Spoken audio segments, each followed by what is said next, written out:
네, 할렐루야. 오늘 창세기 강의 7번째 말씀 함께 나누겠습니다. 오늘 내 뼈 중에 뼈요 살 중에 살이라 라는 제목으로 창세기 2장 16절에서 25절 말씀 제가 읽겠습니다.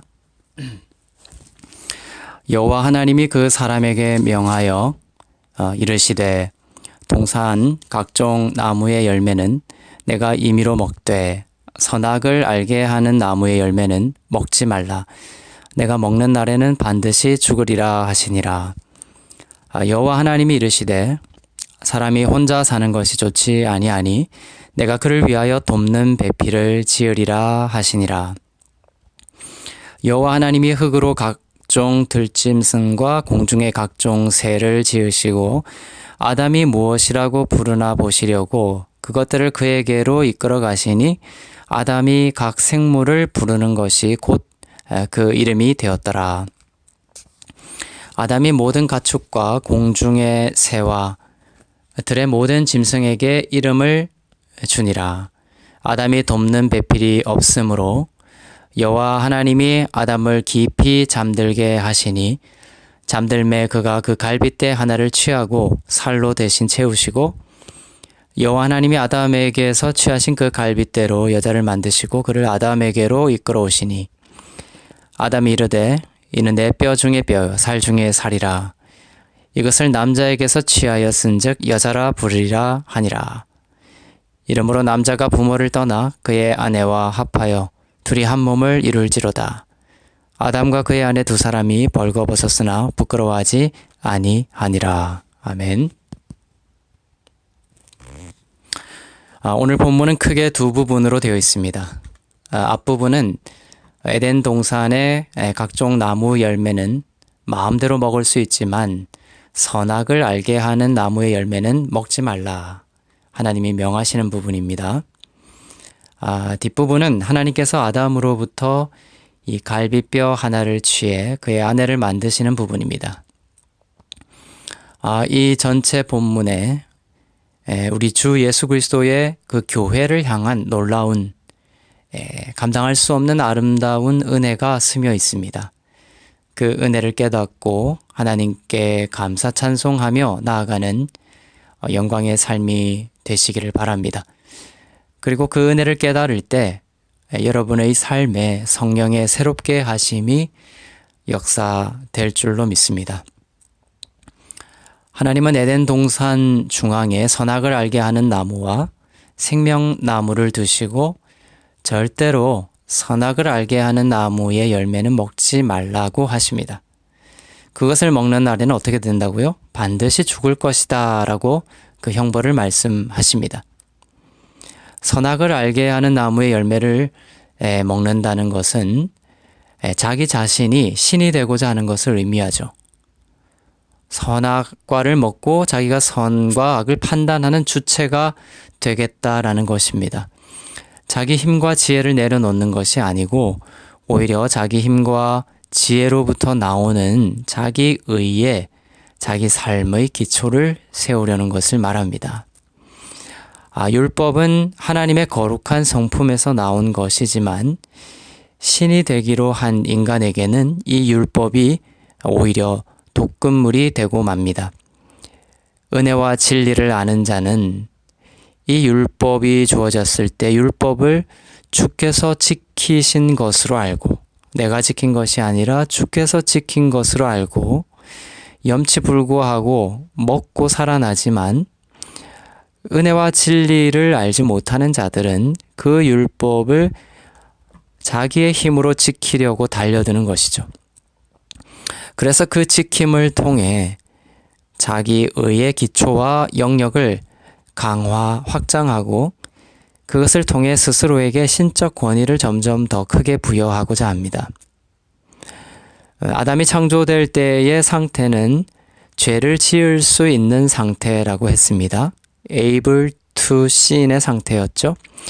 하지만 하나님의 아담을 향한 그 궁극적인 창조의 형태는 어떤 상태입니까?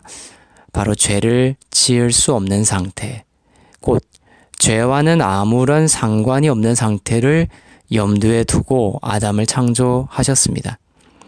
죄와 상관없는 상태는 어떤 상태입니까? 바로 구원의 상태죠. 예수의 보혈로 말미암아 그 은혜를 입은 자들이 누리게 되는 구원받은 상태가 바로 죄와 상관없는 상태이며 하나님이 궁극적으로 창조하시려고 한 인간의 모습입니다. 이 구원의 상태가 하나님의 본래적으로 염두에 두신 궁극적인 계획이자 의도이기 때문에 인류가 구원에 이르기까지의 그 모든 과정은 하나님의 임기응변식 대처로 나온 것이 아니라 본래부터 하나님께서 작정하신 경륜이라고 볼 수가 있습니다. 그러면 죄를 지을 수 있는 상태인 첫사람 아담은 선악과를 따먹고 죽어서 예수의 보혈을 통해서 구원에 이르러야 합니까? 아니면 선악과를 따먹지 말고 죄를 지을 수 있는 그 able to sin의 상태 그대로 에덴에서 영원히 살아야 합니까? 그렇습니다. 아담은 어떻게든 선악과를 따먹고 죽음 가운데 떨어져야 하는 것이죠. 아담은 어떻게든 율법을 지키려고 달려들어야 하고 그 율법을 지켜 의를 획득하려고 하다가 그 끝에서 절망과 죽음을 경험해야 합니다. 17절을 제가 읽겠습니다. 그러나 선과 악을 알게 하는 나무의 열매는 먹지 마라. 그것을 먹는 날에는 너가 반드시 죽을 것이다. 이 선악과를 먹으면 반드시 죽는다는 것은 오늘날에도 변하지 않는 진리이죠. 오늘날에도 마찬가지입니다. 하나님의 공의는 변하지 않습니다. 율법을 의지해서 살아가는 자는 반드시 죽음에 이르게 됩니다. 자기 힘과 지혜로 쌓은 의를 기초로 영생을 얻으려는 자는 반드시 영원한 죽음에 이르게 됩니다. 갈라디아서 3장 10절 말씀 제가 읽겠습니다. 율법의 행위에 근거해 사는 사람들은 모두 저주 아래 있습니다. 기록되기를 율법책에 기록된 모든 것을 항상 지켜 행하지 않는 사람은 다 저주를 받는다라고 했기 때문입니다. 이처럼 선악과를 따먹는 자들은 다 저주 아래 있고 영원한 죽음에 이르게 됩니다. 율법을 주신 이유가 무엇입니까? 율법을 잘 지켜서 거룩하게 되라고 주신 것이 아닙니다. 모든 사람의 입을 다물게 하고 한 사람도 예외 없이 하나님의 심판 아래 있다는 것을 알게 하려는 것이죠. 완전한 절망으로 이끌기 위해서입니다. 로마서 3장 19절을 읽겠습니다. 율법이 말하는 것은 율법 아래 있는 자들에게 말하는 것임을 우리는 압니다. 이는 모든 입을 다물게 하고 온 세상이 하나님의 심판 아래 있게 하려는 것입니다. 인간은 구원에 이르기 위해 선악과를 따먹고 자신이 저주 아래 있음을, 심판 아래 있음을 자각해야 하는 것이죠. 선악과를 따먹고 죽음에 이르러야 합니다.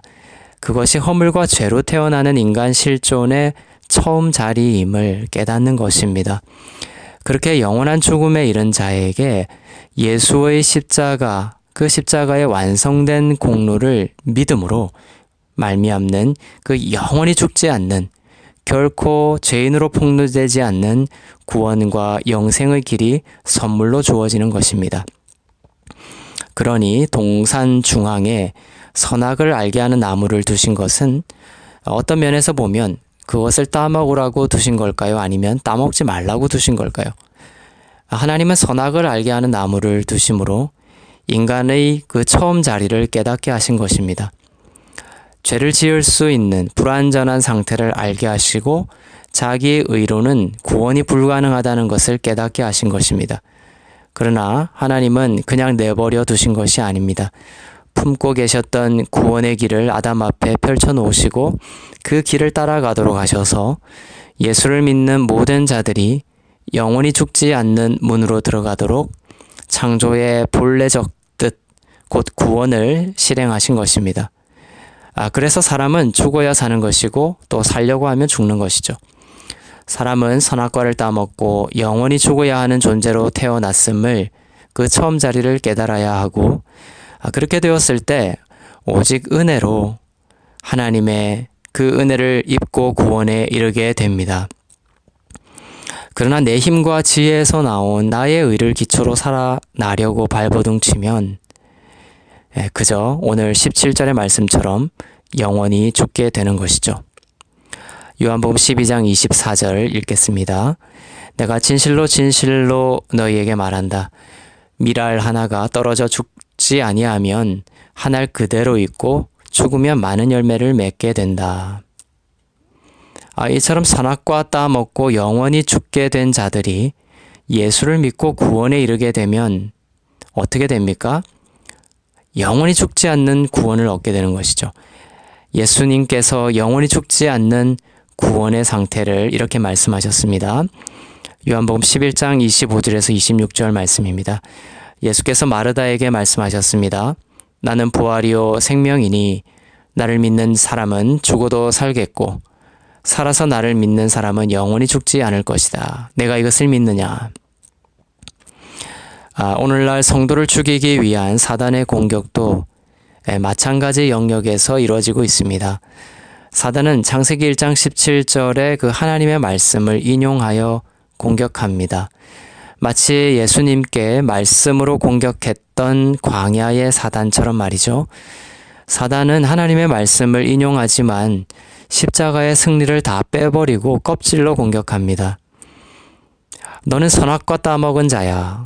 너는 너의 죄로 반드시 죽을 것이야. 이처럼 이 말씀은 껍질로는 맞는 말씀이죠. 씨 없는 선악과의 관점에서 보면 맞는 말씀입니다.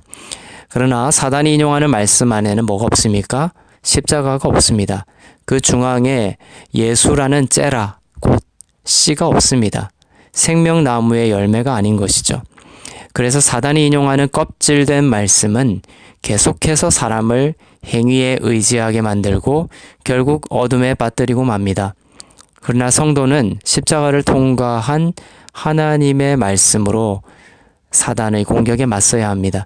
승리하신 예수 그리스도를 중앙에 둔 생명나무, 열매, 그 열매를 먹는 것을 통해 맞서는 것이죠. 나는 비록 선악과 따먹고 반드시 죽어야 하는 자였지만 예수께서 나의 구원자가 되어 주셨기 때문에 나는 영원히 죽지 않을 것이다. 영생이 나에게로 들어왔다. 이렇게 선포하는 것이죠. 그래서 성령의 생각은 생명과 평안이다라고 말씀하셨습니다. 여러분의 생각이 어둠과 죽음을 향해 추락할 때 선포하십시오. 생명나무의 열매를 먹으세요. 예수님은 나의 부활이요 생명이니 나는 영원히 죽지 않을 것이다. 예수님은 나의 부활이요 생명이니 나는 날마다 십자가의 승리로 말미암아 새롭게 살아날 것이다. 그 선포와 믿음 앞에 뱀은 꼬리를 내리게 될 것입니다. 선악과 따먹으면 반드시 죽게 되는 상태가 바로 아담이 독처하는 상태죠. 하나님은 그 상태를 좋지 않은 상태라고 말씀하십니다. 그리고 돕는 배필을 만드십니다. 돕는 배필을 만드시는 것이 바로 선악과 따먹으면 반드시 죽게 된 상태가 예수의 죄사함으로 말미암아 영원히 죽지 않는 부활의 생명으로 바뀌는 좋은 상태를 말합니다.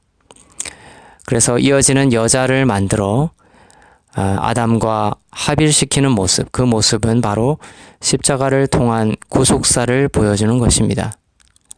창세기 2장 16절 읽겠습니다. 여호와 하나님께서 말씀하셨습니다. 사람이 혼자 있는 것이 좋지 않으니 내가 그에게 알맞은 돕는 사람을 만들어 주겠다. 하나님께서 아담에게 돕는 배필을 만들어 주시려고 합니다.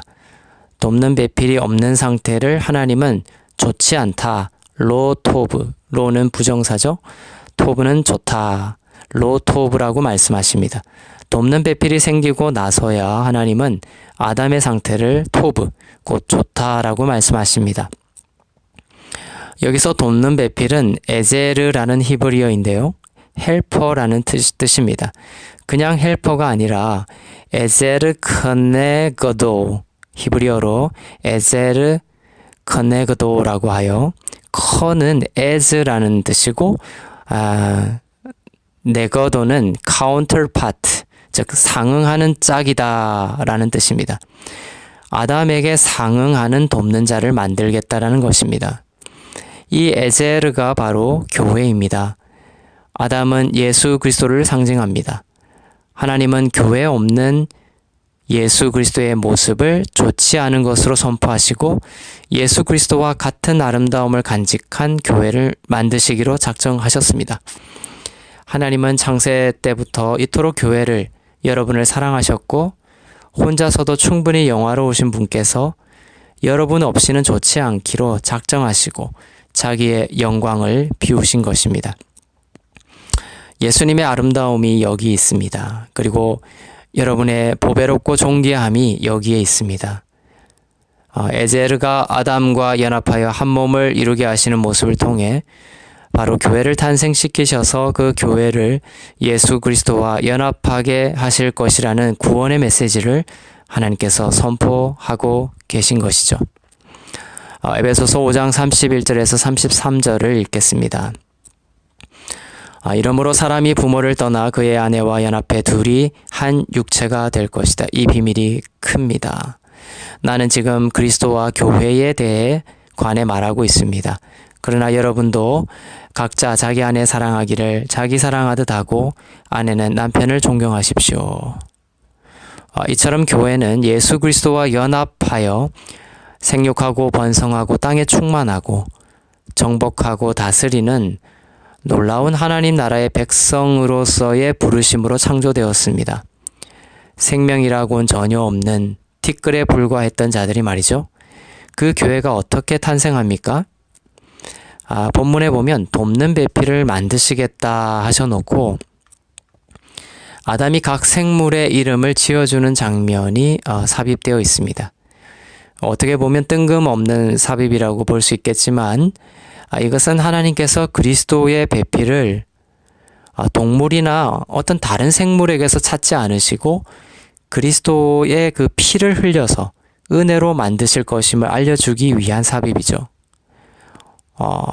창세기 2장 19절에서 20절 읽겠습니다.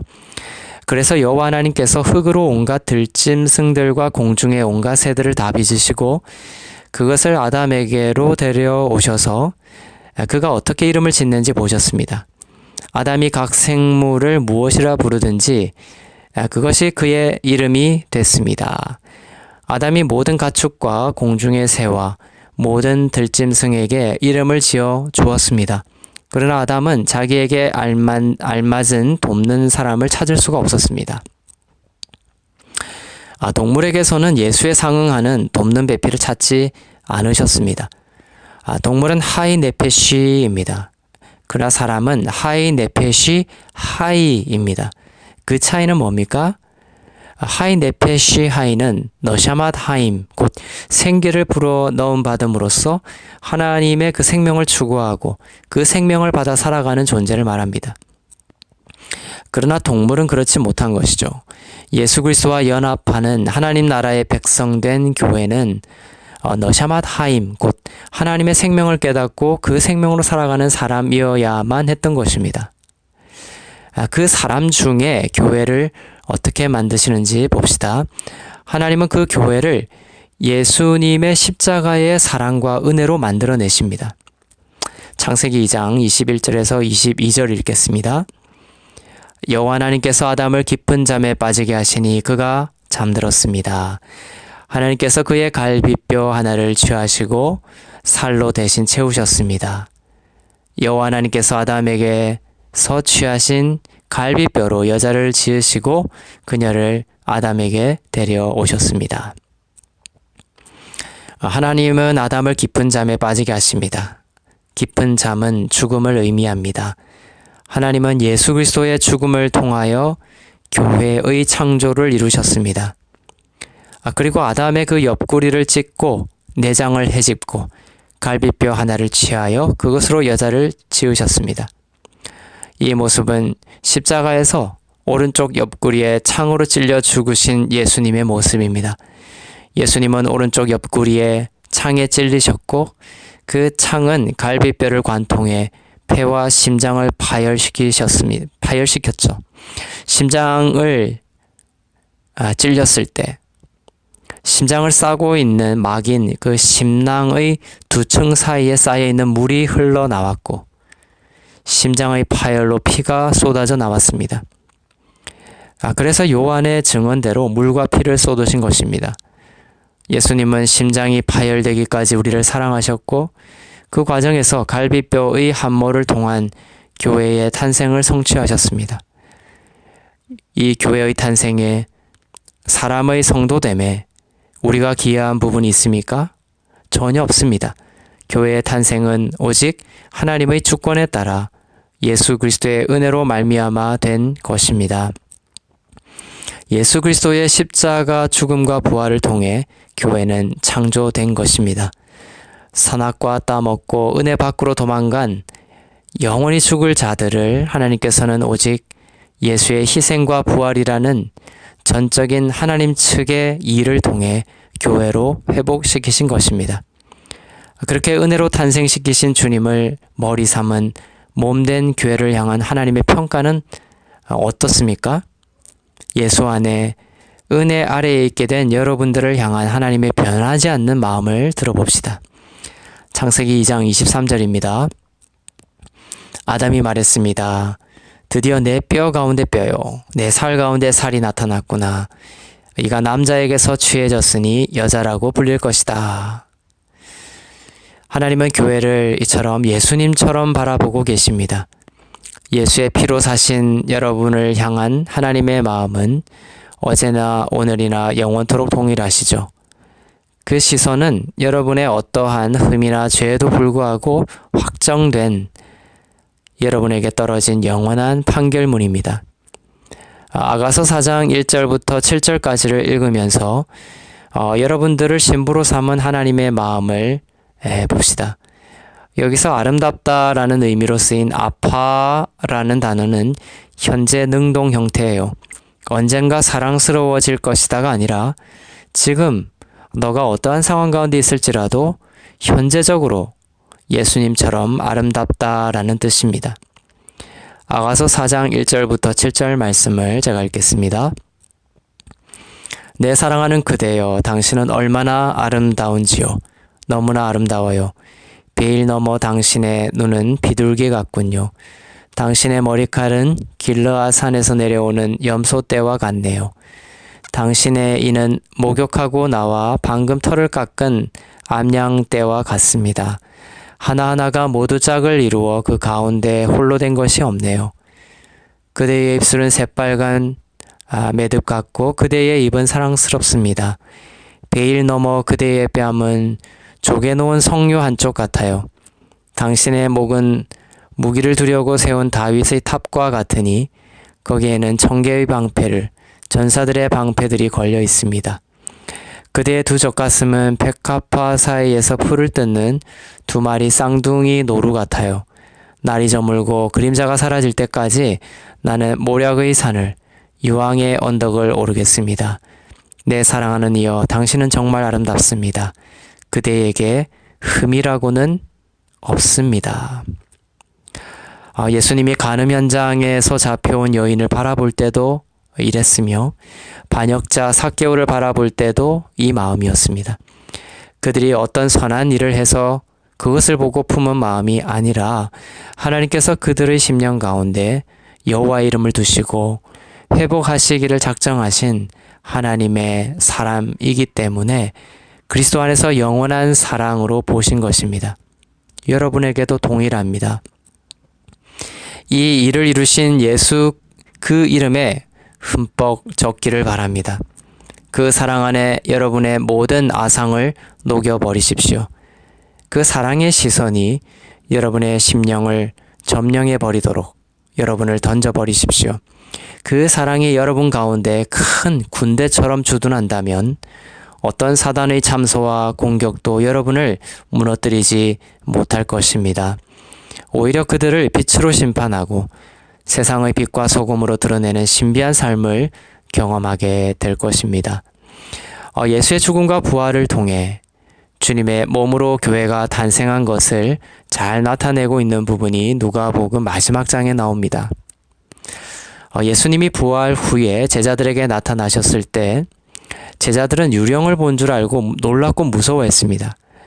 그러나 예수님은 두려워하지 말고 마음에 의심하지 말고 믿으라고 하십니다.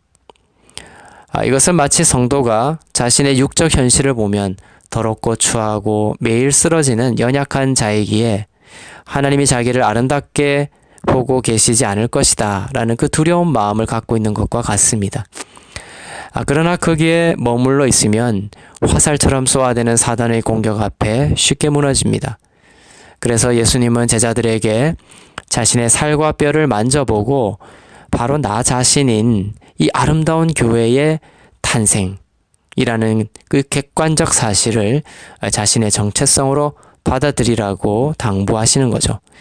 그래야 영적 싸움에서 승리할 수 있기 때문입니다. 누가복음 24장 38절에서 40절을 읽겠습니다. 예수께서 그들에게 말씀하셨습니다. 어째서 두려워하며 마음에 의심이 일어나느냐? 내 손과 발을 보라. 바로 나다. 나를 만져보고 쳐다보라. 유령은 살과 뼈가 없다. 그러나 너희가 보다시피 나는 있지 않느냐?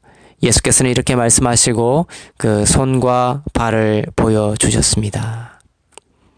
예수님은 살과 뼈를 보여주시며 십자가의 그 죽음과 부활을 통한 교회의 탄생을 보여주고 계십니다. 내 뼈 중에 뼈요 살 중에 살이라고 하신 점없고 흠없는 교회가 바로 이 몸이라고 하는 그 몸을 내보여 주시는 것이죠. 이 몸이 바로 여러분임을 잊지 마시길 바랍니다. 그런데 신비한 장면이 또 있습니다. 영광의 몸을 입으신 예수께서 누가복음에서는 생선을 잡수셨다라고 기록하고 있습니다. 요한복음에는 잡수셨다라는 기록이 없는데 누가복음에서는 잡수셨다라고 기록한 데는 이유가 있습니다. 예수님이 입으신 그 영광의 몸은 장차 성도들이 죽음 이후에 입게 될 그 몸입니다. 그 몸은 무언가를 먹을 필요가 없는 영광의 몸인데 왜 예수님은 누가복음에서는 생선을 잡수셨을까? 바로 교회에 대한 공급하심을 설명하시기 위해서입니다. 예수님은 배가 고프시기 때문에 생선을 드신 것이 아닙니다. 교회가 탄생했기 때문입니다. 그 교회가 주님이 재림하실 때까지 이 땅에서 하늘의 생명을 흘려보내는 복음의 사명, 또 사랑의 소명을 감당해야 하기 때문이죠. 주님의 피로 사신 몸된 교회를 하늘의 양식과 땅에 기름진 것으로 먹이시고 채우시겠다라는 확실한 약속을 하나님께서 이 땅에 남겨진 교회에게 해주고 계신 것입니다. 창세기 2장 24절을 읽겠습니다. 그러므로 남자가 자기 아버지와 어머니를 떠나 그 아내와 결합해 한 몸을 이루게 되는 것입니다. 아담에게는 아버지와 어머니가 없죠. 이 말은 예수께서 삼위의 하나님을 떠나 이 땅에 오셔서 자신의 죽음과 부활로 탄생시킨 교회와 영원히 한 몸을 이루시는 모습을 보여주고 있습니다. 예수님을 통해 이루신 하나님의 그 열심 때문에 교회는 바로 여러분은 거룩한 신부가 되어 오직 은혜로 예수님과 연합한 영생을 얻게 된 것입니다. 남자와 여자는 히브리어로 똑같은 단어를 기초로 해서 만들어진 단어입니다. 불이라는 의미를 가진 애쉬라는 히브리어 단어를 똑같이 가지고 있어요. 생기를 받고 성령을 받지 않으면 번제단을 태웠던 그 불처럼 심판받아 마땅한 그 애쉬라는 불이라는 소재들이 남자와 여자로 살아난 것이죠. 남자는 불이라는 애쉬에 뭐가 붙어 있냐면 손을 뜻하는 유드가 더해져서 만들어진 글자입니다. 손은 일하심을 뜻합니다. 남자라는 단어 속에는 교회를 탄생시키시고 구원하시기 위한 하나님의 열심을 나타내고 있고 그리스도 예수 안에서 그 모습이 드러났죠. 여자는 불이라는 애쉬에 은혜를 뜻하는 해가 더해져서 만들어진 글자입니다. 즉 교회는 오직 은혜로 탄생하게 되었고 은혜로만 살아가게 되는 존재임을 선포하신 것입니다. 남자에 첨가된 이 유드라는 철자와 여자에 첨가된 이 해라는 철자를 합치면 여호와 하나님, 곧 예수님을 뜻하는 야가 됩니다. 여호와 하나님, 그 예수의 생명을 분리시켜서 남자와 여자의 이름에 심어 놓으신 것이죠. 그리하여 인간의 그 결혼은 그 결혼을 통해 예수님의 생명이 깨달아지고 누려지는 결혼이어야 할 것임을 보여주고 계십니다. 또한 남편과 아내 사이에 서로의 그 경험과 이성이 아니라 예수 그리스도의 은혜와 생명이 중심이 되었을 때 온전한 모습이 될 것이다 라는 결혼의 비밀을 보여주고 계십니다. 혼자 사는 성도에게도 마찬가지죠. 그의 인생에서 예수 그리스도를 통한 하나님의 구원의 열심과 또 은혜로 받고 살아가는 성도의 실존이 깨달아지고 누려지면 동일한 영광의 삶이 되는 것입니다. 성도는 오직 하나님의 은혜로 탄생했고 오직 하나님의 은혜로 살아가는 자들입니다. 점없고 흠없는 사랑스럽고 아름다운 자들로 선포된 것은 바로 여러분의 어떠함 때문이 아니라 예수님의 그 심장이 터져나가고 물과 피를 흘리시고 죽기까지 사랑하시고 부활하신 하나님 측의 은혜 때문입니다. 그 은혜 가운데 깊이 잠김으로 그 은혜가 어떠한 상황 가운데서도 여러분을 주의 영광의 모습으로 새롭게 하시기를 주님의 이름으로 축원합니다. 아멘.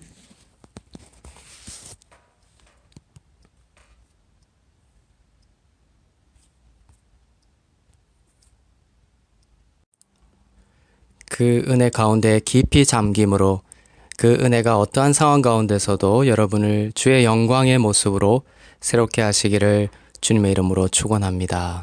아멘.